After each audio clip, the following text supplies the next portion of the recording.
I'm Daniel Hardt. I came into numerology because my life was not working the way I wanted it to, which is often the trigger for people to come into numerology. And I was at that point, I had left my law practice, I'd left the church, I was divorced. Things just fell apart. And so I was selling hearing aids. And my manager was into numerology, and when things were slow, we'd sit and do the numbers. It answered so many of my questions. I said, I've got to learn this. So I really got down and dug to become an expert at it. Mm-hmm. That was 30 years ago, and I'm still learning because it answered so many questions. I determined I was going to know it. And I could not find any training for it. I had to learn it on my own, from the books, and really work at it. I was in high school in Lake County, Indiana, and a very small school. And sometimes it's an advantage, sometimes a disadvantage to be from such a small school. There were 85 in our senior class. And that helped me to become valedictorian, I think. But I went to DePaul University from a BA as a pre-law student, and then went into law school in Indianapolis, IU. And before I left DePaul, before I was graduated, I was offered a teaching contract at DePaul. I needed to go to grad school and come back and teach. And I turned that down in favor of law school. So as a result, I practiced instead, and practiced for several years. And then when everything fell apart, I left my office, closed it. I had been also a deputy prosecutor. I was on the board of the SBA Advisory Council. Several good things happened in my practice, but I saw some trends I didn't like. And when everything fell apart, I went into sales because it had the things I liked about the practice and eliminated some of the negatives. Some of the negatives were that there was a lot of politics involved, I even had one fellow attorney told me, well, Dan, if you're going to practice in the area of eminent domain, you got to put some money under the table. I said, no, I don't have to. And I didn't, but I still won my case. That told me that there was more behind the scenes than I wanted to deal with. So I'm glad I'm out of practice. We established Life Path Numerology Center in 1996. I had been in practice for several years prior to that, but we actually established the organization then. So it's been almost 30 years now. And it's been a journey because there was no precedent. We were pioneers in many aspects of the practice because there was no other established. And even today, we need a lot more good numerologists. They're few and far between, and the demand is constantly growing. So anybody who's interested, get in touch with me, please. I train them. We had professional training, yeah. We were one of the few centers to do the business aspects of numerology. And we have been convinced that the accuracy of the science is such that businesses can rely on it and make good decisions. As a result, I wrote the book on it, How to Turbocharge Your Business.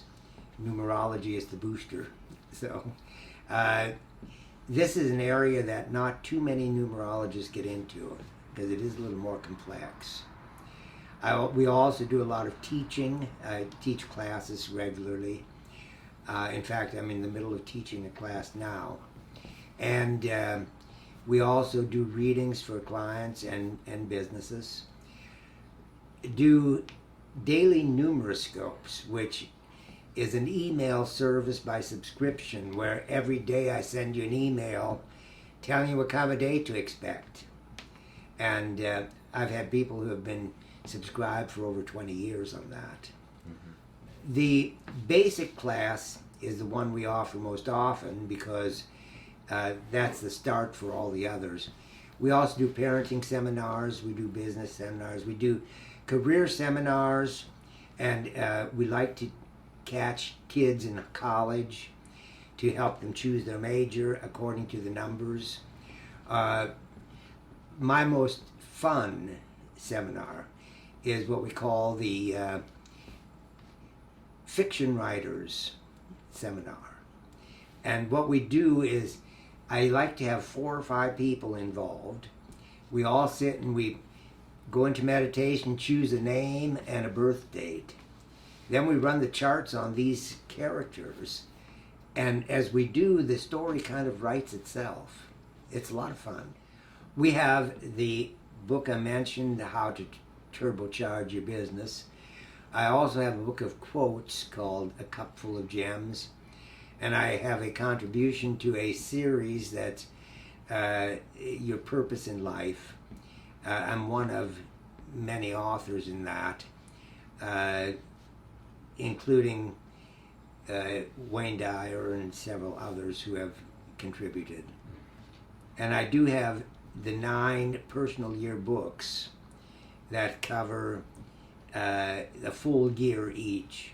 They're the patterns of your life. I've been doing radio and TV for most of my life, actually. I appeared on Channel 59, which is Fox News here in Indianapolis, several times on the morning show. I had my own radio show for about a year out of Providence, Rhode Island.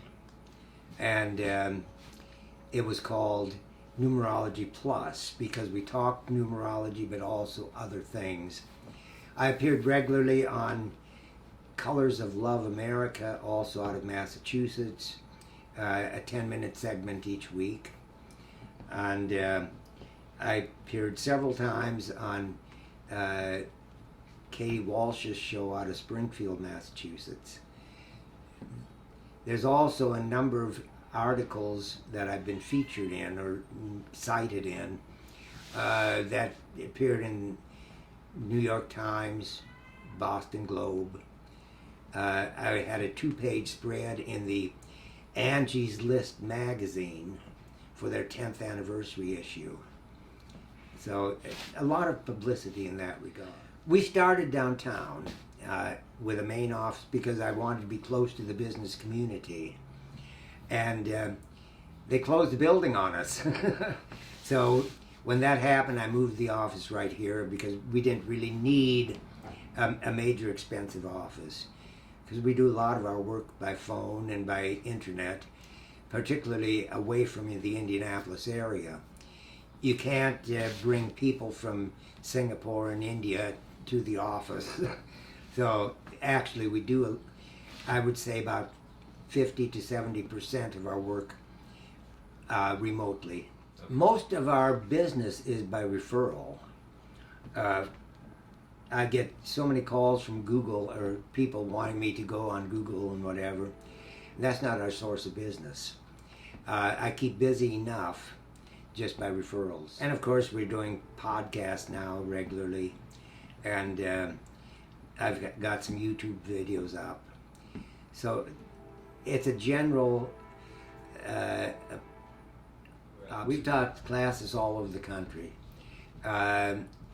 I've done class in California, in Nevada, Michigan, Georgia, and of course Indiana.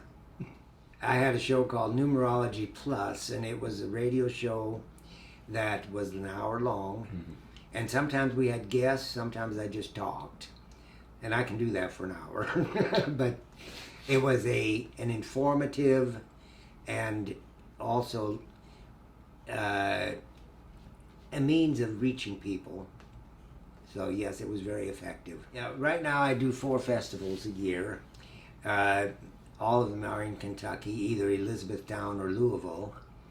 And there are 2-day fairs, the weekend fair, and we draw people to the fairs and do readings. So I'm going to do several readings each day while I'm there. And it's a means of expanding my reach. Plus, it's a lot of fun. Those are some other media. The Color of Love America was a show by Ari Fleischer. He's an astrologer. And I had a 10-minute segment with him. I also did the weekly show on University of Masters. That was out of California. It took several different disciplines and gave us each a show. So we were able to go into some depth on explaining numerology. All of these activities have generated prospects for me, and some are still, after 20 years, are still with me. So, technology has changed a lot of our approach to things, and I'm still struggling somewhat with the technology. I want to do an online class, and the only thing holding me back is the technology. We do a lot more remote situations. I do some Zoom type calls and that kind of technology, but it's not something I grew up with, and so it's always a struggle. I've set up my own websites and that kind of thing, because whenever I've hired somebody to do it, it's hard to explain to somebody else what I want, and I don't get it.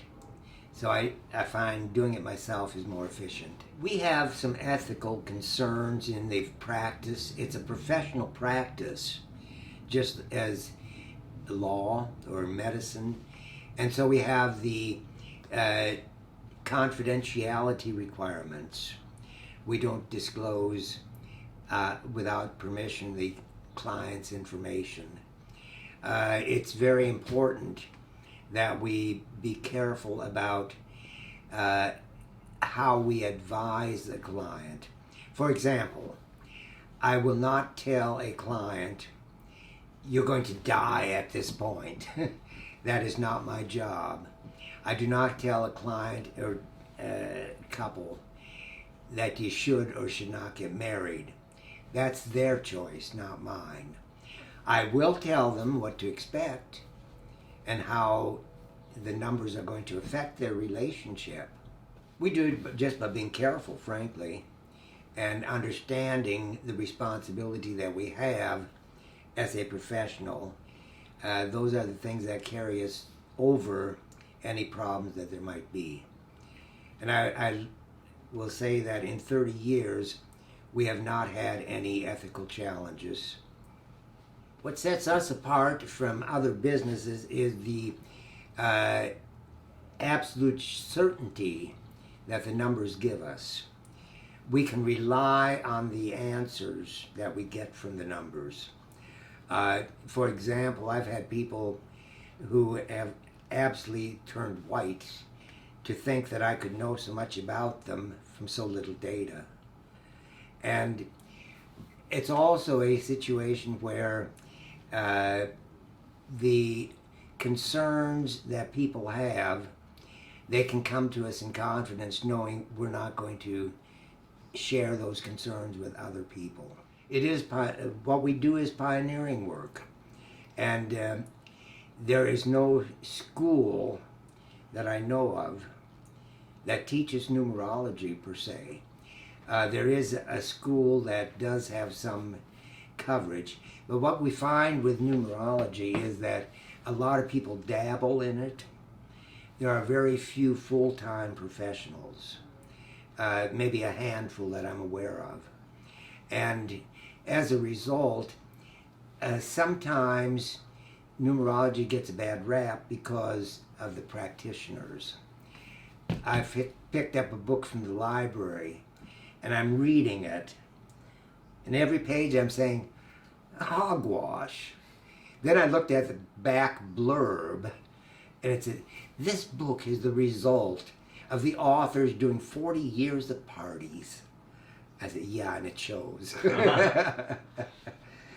Numerology is a serious business. As I mentioned earlier, we don't have a mentor. There were no mentors.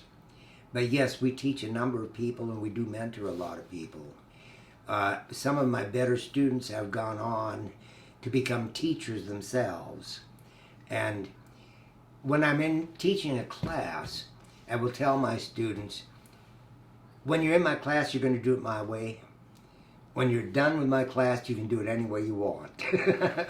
And they took me up on it. So I have some disagreements with some of my best students, which is great. I attribute my success in the field to my passionate interest and the fact that it did so much for me that I want to help others to have that same success and reaction.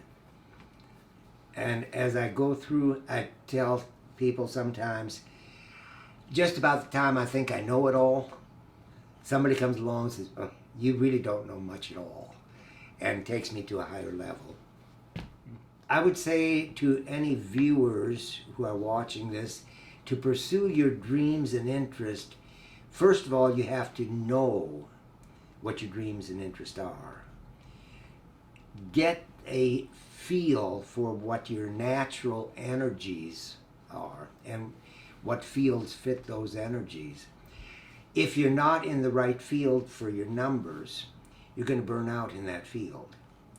I'm thinking of the young man who was with a company that he was working in the office, and he was very successful, but he always wanted to be in sales, but he was afraid to take that step simply because he was earning too much and had too many benefits, and he wasn't sure he could handle it on his own.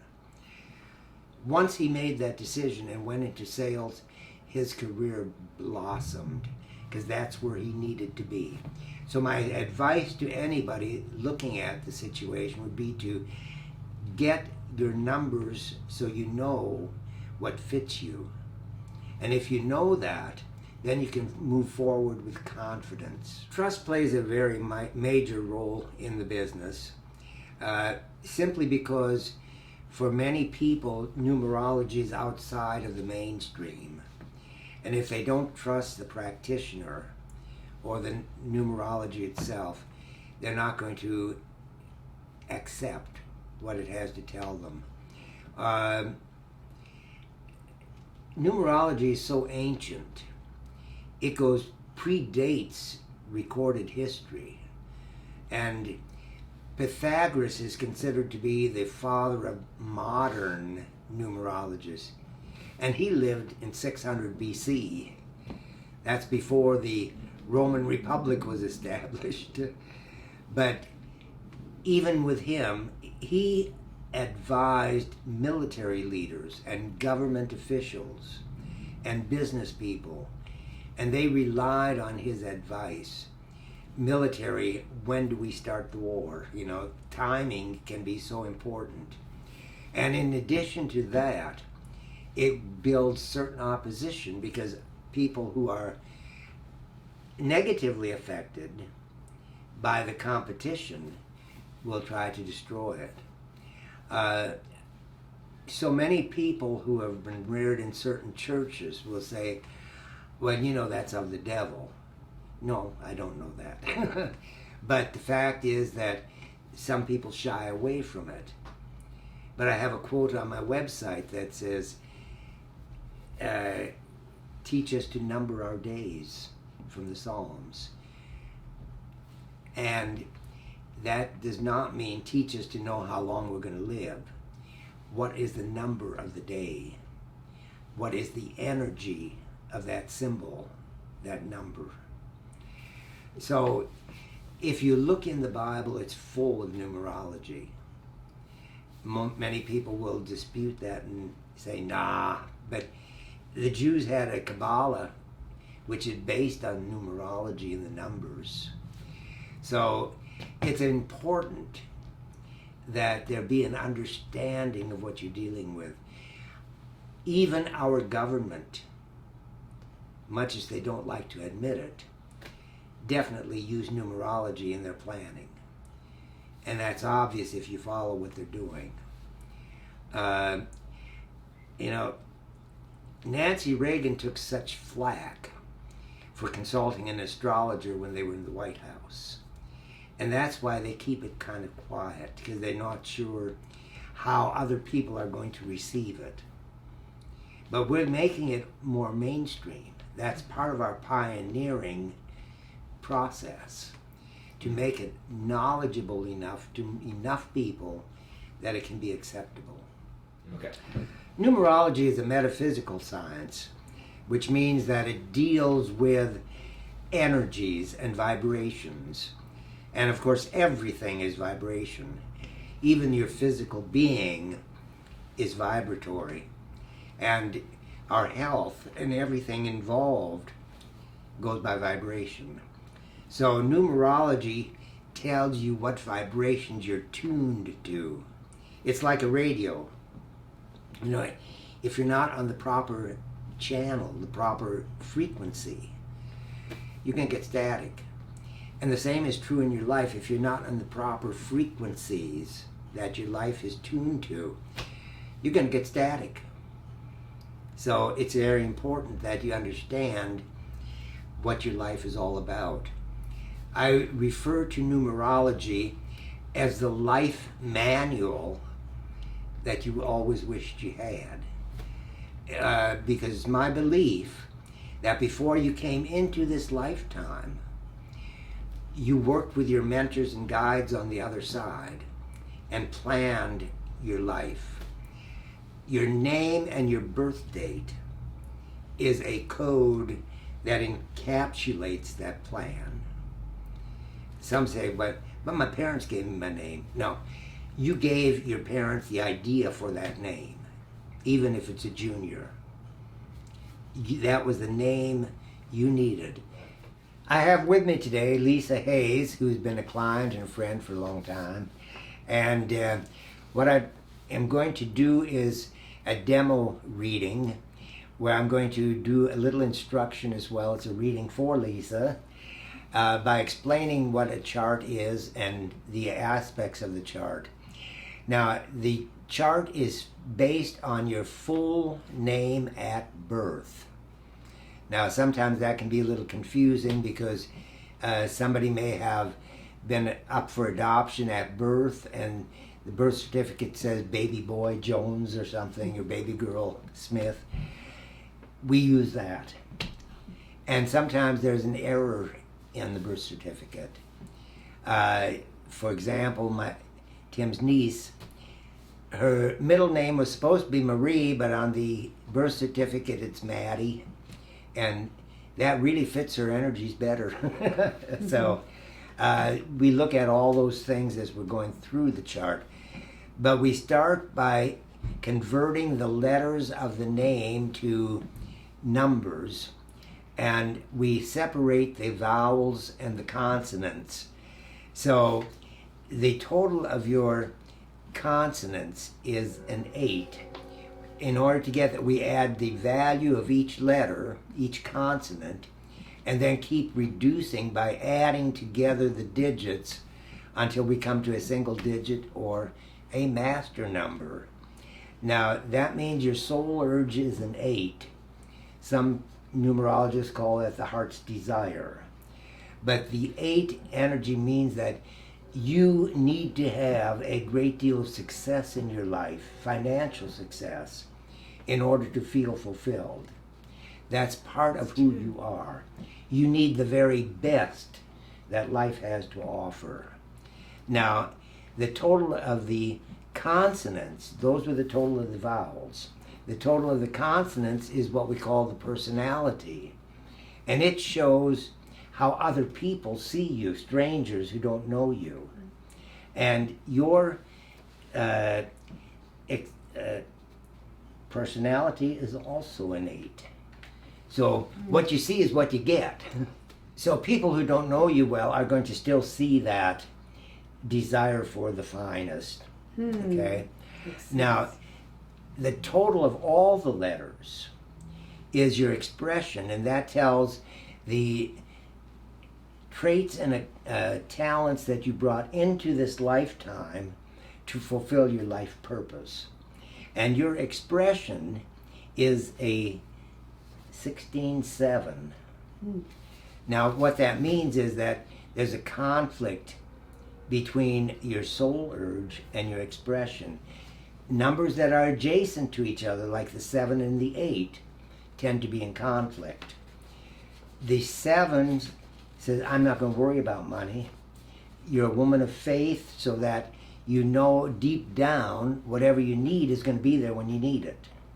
Okay? And so sometimes that causes you to not be as aware of your financial needs.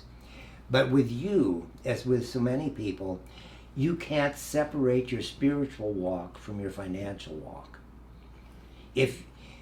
Since financial benefit is a spiritual process, what you have is an indicator of how well your spiritual development is going. And if you don't have anything, you need to work on both sides. That explains a lot. Okay? Now, that expression is karmic. That means from a past life you brought in some issues on relationships. A past life situation where you might have caused some pain in a relationship. And in this lifetime you're balancing that out. Karma is not punishment. Karma is a balancing. Now, we also are looking at so many other modifiers and such, and will not take the time to go into all of those modifiers, because if we're doing a full reading, we could color the picture a little better. But this gives you kind of a broad overview of what to expect. Now, the major challenge that you're facing is a 1, which means that your major challenge is to learn to stand on your own 2 feet and accomplish from that base. In other words, don't try to copy anybody else. If you copy somebody who's successful, you'll fall flat on your face. So follow your own idea, because you get ideas from the higher realm. Okay? And also, you might say that there's some other characteristics here that you need to be aware of.